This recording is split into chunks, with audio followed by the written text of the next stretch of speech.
Para po sa mga fans ni Kenneth Llover, yan po ang kanyang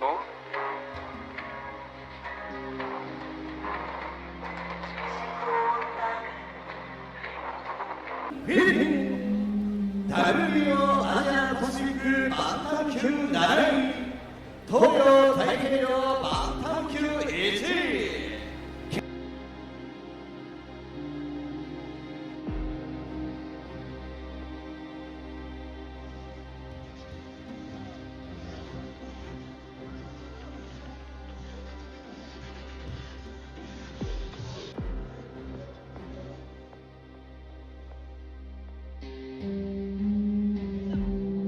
馆啊，有2次 KO 的成绩。从评级上，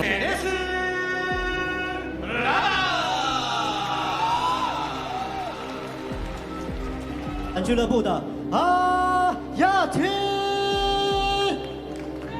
阿亚提啊，从身材上来看呢，也是 Undefeated prospect ng Pinas na si Kenneth Llover alias Loverboy ay muling magpapakitang gilas kontra sa isang matibay na Chinese boxer. Makakalaban niya si Ayati Sailike para sa 10 rounds na suntukan gagawin ang laban sa Tokonaim, Japan.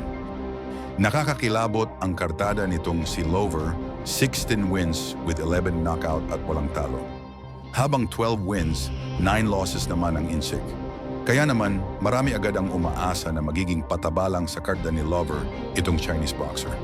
Pero sa mga di nakakaalam ay may isang Chinese boxer na nakalaban itong si Llover. Ito ay si Cheng Cheng Yang, isang Insik na talagang nagbigay pahirap kay Llover sa laban. Balikan muna natin ang naging laban nila na nangyari noong 2020 for dito sa Pinas.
Volume lang to, volume lang.